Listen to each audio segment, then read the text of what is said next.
दोस्तों, इस वीडियो का हिस्सा मुझे सचमुच हिला गया। ये 10 मिनट आप भूल के भी मिस मत करिएगा। ये 10 मिनट का वीडियो जो है वो जरूर देखिएगा। चलिए इसी के साथ देर नहीं करते हैं, वीडियो हम चालू करते हैं। ऐसे पशु की तरह शौच हो लिए, उठे चल दिए, ऐसे नहीं। पवित्रता शौचाचार का निर्वाह कीजिए। लघु शंका भी जाइए तो जल लेकर जाइए। इंद्री का प्रक्षालन, फिर हाथ का प्रक्षालन, फिर 3 बार आचमन, राधा वल्लभ श्री हरिवंश, राधा वल्लभ श्री हरिवंश। जैसे शास्त्रीय विधान में केशवाय नमः, नारायणाय नमः, माधवाय। पवित्र रहिए। देखो भजन कैसे नहीं होता। मिट्टी जल आदि से बाह्य शरीर की पवित्रता और छल कपट के त्याग से भीतर की पवित्रता बढ़ती है। गुरु से कपट यह सर्वनाश का लक्षण है। अगर तुम में कोई दोष है, गुरुदेव पूछ रहे हैं, तुमने ऐसा अक्षरशः जैसा हृदय में वैसा बोल दे जी। अब चाहे दंड दो, चाहे क्षमा करो, ये आपका विषय। पर सत्य बात यह कि मेरे हृदय में ऐसी पाप वृत्ति थी, मैंने ऐसा किया या ऐसा करने का हमारे संकल्प बन रहा है। गुरु से कपट नहीं। अंदर कपट रखोगे मन मलिन हो जाएगा। जी ने कही वो इस समय के सारे लोगों के लिए समस्या है। भक्ति तो सबको करनी है, लेकिन भक्ति में मन नहीं लगता है। लेकिन ऐसा नहीं होना चाहिए। जब भक्ति करनी है तो मन से भक्ति करनी पड़ेगी। या मन से भक्ति करने के लिए छल कपट, लोगों से गलत करना, गलत बातें करनी, ये सब छोड़नी पड़ेगी। तभी मन सही से भक्ति में लगेगा, भगवान में लगेगा।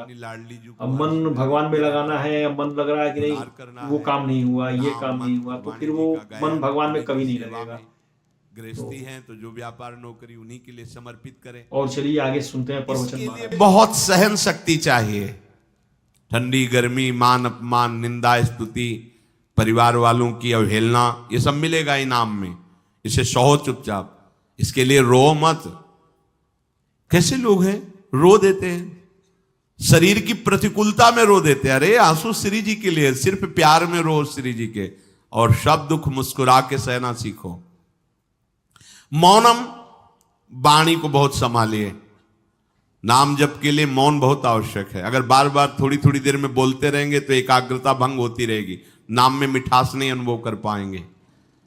कभी कभी ऐसा होता है, ये जाम हो जाता है, बोलना भी चाहे तो नहीं बोल पाते, क्योंकि क्रम टूट जाएगा। शाम के समय जैसे किसी से मिलना जुलना नहीं, तो तभी लोग पूछते मौन हो क्या, तो फिर नहीं मौन नहीं, क्या बात, इशारे समझ लो जो काम, चलो। क्योंकि अगर निरंतर मंत्राकार वृत्ति तो बोलने की भी हिम्मत नहीं रह जाती।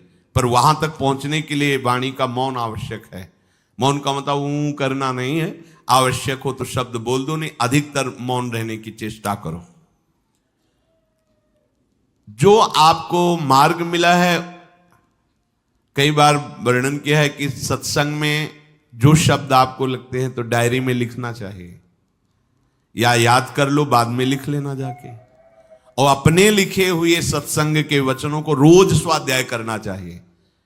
अमुक तारीख के सत्संग में ये पॉइंट, और उनको बार बार, ऐसा नहीं कि आपको ही कह रहे हैं, जहां जहां संत मिले जो जो बोले उनके सामने तो लिखा पड़ी नहीं, पीछे हट के लिखना। 2 डायरी हैं। जी कह रहे हैं कि हम बाहर में सब कुछ ढूंढते हैं, लेकिन अंदर हम झांकते नहीं है अपने कि हमारे अंदर क्या है। जो हम अपने अंदर झांकें तो सारी चीजें हमारे अंदर ही मिल जाएंगी। सारी चीजें, सुख सुविधाएं जो हम ढूंढते हैं वो हम ही तो व्यवस्था कर सकते हैं, लेकिन हम अपने अंदर नहीं झांकते हैं। हम बाहर ढूंढते हैं चीजों को जो कि बाहर नहीं मिलती हैं।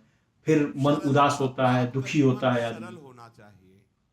छल कपट द्वंद्व, मुख में कुछ और, हृदय में कुछ और, आचरण में कुछ और, यह दुष्ट पुरुष का लक्षण है। उपासक का, शिष्य का लक्षण नहीं है। दुष्टता का त्याग करो। हृदय में कुछ और चल रहा है, वाणी से कुछ और बोल रहे हो, आचरण में कुछ और है, यह दुष्ट पुरुष का लक्षण है।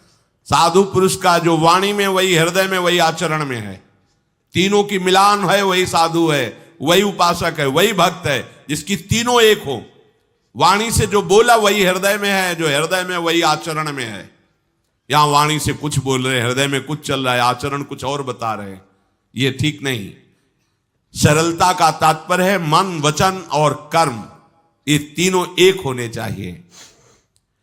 अहिंसा वाणी से शरीर से किसी को भी कष्ट ना पहुंचे, ऐसी अंदर धारणा रखो। वो अपने संकल्प विकल्प करके कष्ट भोगे, उसकी बात, हमारे द्वारा किसी को कष्ट ना पहुंचे, ये हमारी धारणा हो। सर्दी गर्मी सुख दुख आदि द्वंद्व हर्ष विषाद आदि जो है, इनको सहना सीखो। भगवान भी आदेश करते हैं, मात्रा स्पर्शास्तु कौन्ते शीतोष्ण सुख दुखदा आगमा पायनो अनित्यास्तास्तितिक्षस्व भारत। जो इनको सह जाता है वही परम पदवी को प्राप्त होता है। थोड़ी सी गर्मी आहा, थोड़ी सी सर्दी आहा, पूरे जीवन गर्मी।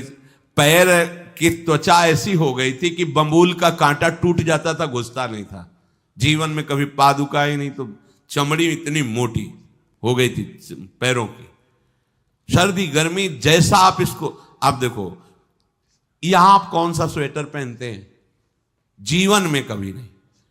सर्दी में क्या होता है, यहां ये त्वचा नहीं क्या, हमें तो लगता है काफी सुकोमल अन्य अंगों से यहां की त्वचा है, कपोल नासिका नेत्र आदि। यहां क्या पहनते हो सर्दी में, क्या बिगड़ जाता है, क्योंकि अभ्यास है, गर्भ के बाद निकलने के बाद यहां कुछ ढका ही नहीं, यहां कुछ नहीं ढका, तो पूरे जीवन ढकने की जरूरत नहीं।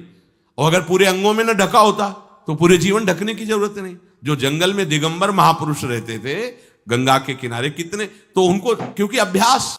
इस लाइन पे आप ध्यान दीजिए कि जो इंसान अपनी समस्या को समझ ले तो आधी परेशानी तो इंसान की ऐसे ही खत्म हो जाती है। अब जैसे मेरी, अब मुझे ही मान लीजिए कि मेरी समस्या है कि मुझसे नाम जप नहीं हो पा रहा है, तो मुझे अपने में देखना चाहिए ना कि किस कारण से मुझसे नाम जप नहीं हो पा रहा है। अब ये समस्या जो मेरे अंदर है, मैं बाहर ढूंढूंगा तो कहां से मिलेगी, मुझे तो उसे अपने अंदर ढूंढनी चाहिए कि मेरे में कौन सी कमी है कि मुझसे नाम जप नहीं हो पा रहा है। जो वो कमी अपने आप से मैं दूर कर लूंगा तो मुझसे फिर नाम जप अपने आप होने लगेगा।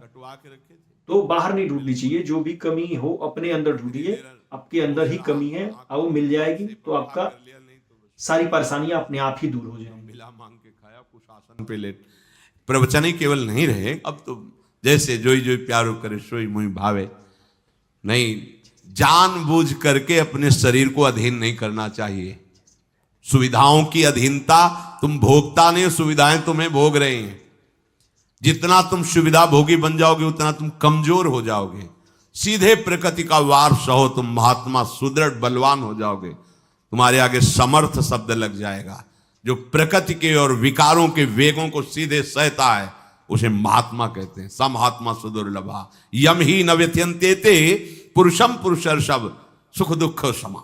जिसका सुख दुख समान भाव, किसी भी वेग की व्यथा से हृदय व्याकुल नहीं होता, वो भगवान को प्राप्त करने का अधिकार प्राप्त कर लेता है। इसलिए सहनशीलता। सर्वत्रात्मनेश्वरान वीक्षाम कैवल्य मनिकेतताम विवक्त चीर वसनम संतोषम एन केनचित। ये ध्यान रखो कि तुम कभी प्रभु से अलग नहीं हो। सर्वत्र भगवान हैं तो यहां भी हैं, सब समय में हैं तो इस समय में भी हैं, सब में हैं तो हम में भी हैं, सबके हैं तो हमारे भी हैं। हम कभी भी प्रभु से बिलग नहीं हूं। एकांत सेवन तुम्हारा स्वभाव बन जाना चाहिए, चाहे जो हो। थोड़े समय दोस्तों ये था दोस्तों ये था मेरे छोटे से वीडियो का रिएक्शन। जो आपको ये रिएक्शन अच्छा लगा हो, ये वीडियो अच्छी लगी हो तो लाइक करिए, शेयर करिए और चैनल को सब्सक्राइब करिए। और आगे भी ऐसी वीडियो सुनने के लिए हमारे साथ बने रहिए।